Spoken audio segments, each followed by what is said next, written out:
they're going to make the playoffs. I want to come back to him a little later in the show. That's interesting. But, Jeff, the next one is for you. If I said Trevor Lawrence is absolutely going to be in the MVP race this season, you believe it or not? I believe it. Trevor Lawrence took a step last season that showed exactly what we expected out of him after college. The Urban Meyer detour certainly derailed his rookie year, but ultimately under Doug Peterson, he figured it out. I think that he is on the trajectory that we expected out of him, and yes, I do believe he will be in the MVP conversation at the end of this season. All right, and then Ninko, you're next, the pride of Joliet, Illinois. If I said the Bears can win their division this season, you believe it or not? Well, Greeny, you better believe it. The Bears are going to win the division. I'm telling you, Bob Swirsky's he's inside right now, had himself a bratwurst. He's having himself a beer because he knows Justin Fields is going to go to the Super Bowl. He's going to have 4,000 yards, 1,000 yards. That's what I'm saying, passing this year, because the Bears, they're going to the Super Bowl. They're winning the division. They're doing it all. I'm telling you, Bob Swirsky said so. Okay, that is very well played and always one of our favorites. And Ninko and Bob Swirsky are not the only ones who believe in the Bears. Listen to their quarterback, Justin Fields. He's confident he's about to take his passing game to the next level. The Bears have been around for 100 years. They've never had a quarterback to throw for 4,000 yards. Yeah. We believe you're going to be in Chicago for a long, long time. Will you break that record? I will. Plan on doing it this year, too. Plan on doing it this year. Plans on doing it this year. That would be the kind of jump that many people, myself very much included, think he is very much capable of. Justin Fields has been in a complicated situation from the moment he came into the league. Yeah. And while I don't know this, it feels to me, Jeff Darlington, like the template that has been set in the NFL for players who are somewhat reminiscent of him. Josh Allen when he came to Buffalo, Jalen Hurts when he came to Philadelphia. I feel like this could be the next of those success stories if it goes the way it might. You mentioned the complicated situation. He has been very clear, Justin Fields, about the fact that there is comfort going into the same system for a second year in a row. Last year, they were literally coming in and changing his footwork entirely to where he was basically doing his drop the opposite way of what he was used to doing. This year, he says he spent the entire offseason just understanding the system, just becoming better as a passer. So yes, he does feel like he is on the brink of a better year.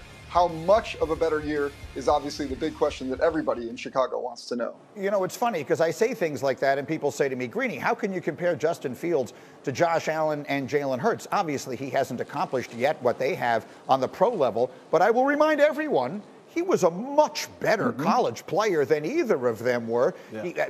People questioned him as a prospect for a bunch of reasons that never made any sense to me. But Justin Fields was the second-ranked high school player in the country behind Trevor Lawrence when he went to college, and he was a collegiate superstar. All he did was produce and win. Yeah, and I think in 2023, Greeny, I think he's going to have a major jump. You look at his offensive line, they're going to be better. That was a huge deficiency for this football team the last few years. He has a #1 wide receiver now. And also, like Jeff just mentioned, that stability when it comes to the offensive system and Luke being able to be comfortable going in year 2. So now you can focus on a lot of more other things, more so than just trying to learn the offense. Now you knew the offense from a season ago, in which I was proud of Luke Getson. He actually tailored some of the things towards Justin Fields and his skill set. If he can, be better as a passer this season, he's going to have a major jump.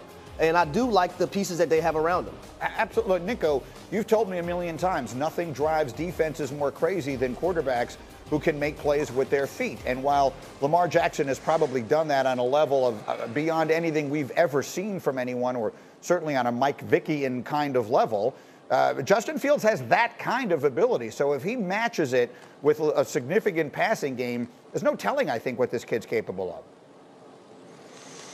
Yeah, and listen, I'll put the Bob Swirsky away for this one. But if Justin Fields can throw for 4,000 yards and he can grow as a passer and they protect him and the offensive line does their job and this team comes together better than last year. I mean, last year he was running around, fighting for his life, trying to make sure he didn't just get sacked on every play. So having been in the system, having more confidence, having more players, having a #1 receiver and an offensive line, and a GM who is brought in and had a great offseason and a great draft, I do believe confidence-wise, Justin Fields can take this team two division competing. Yes, you can compete in the division.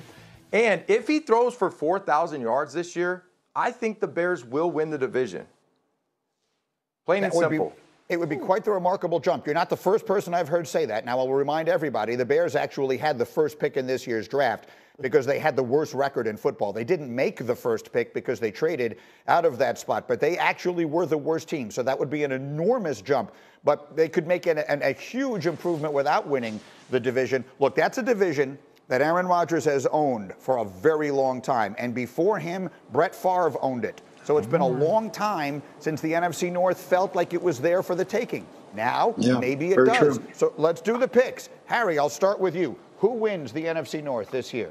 I'm going to go with the Detroit Lions. What they were able to do in free agency to shore up their secondary, also the draft.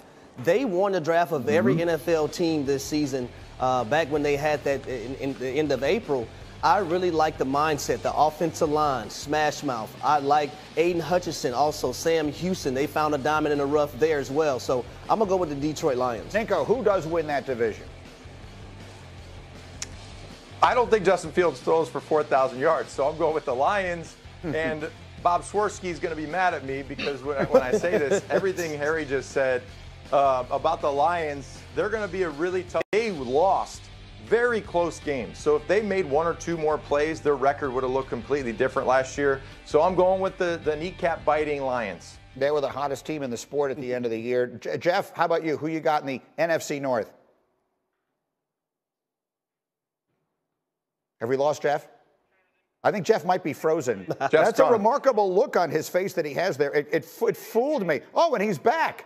Jeff, back from the beyond. Am I back? Yes, you're back. Who do you have in the division? That was amazing. I was going to say that Jared Goff in the face of one of the ugliest situations. Ooh. I actually kind of like it. Let's just leave it there. As I tell you that my pick to win, we can put his pick up there, Meg. He picked the Lions also. And I didn't want to pick the Lions like everyone else did. So I picked the Jets. I think the Jets are going to wind up winning the NFC North. There's no division, I don't think, that Aaron Rodgers can't win. Rodgers has won that division time and time and time again. So I'm picking the Jets to win the NFC North. Does that make sense? Can that happen? Not at all. There's no bylaw that I can change in order to make that happen? All right, then I'll take Minnesota. Heck with it. The Vikings are being completely slept on and forgotten about, so I will take Minnesota to win the NFC.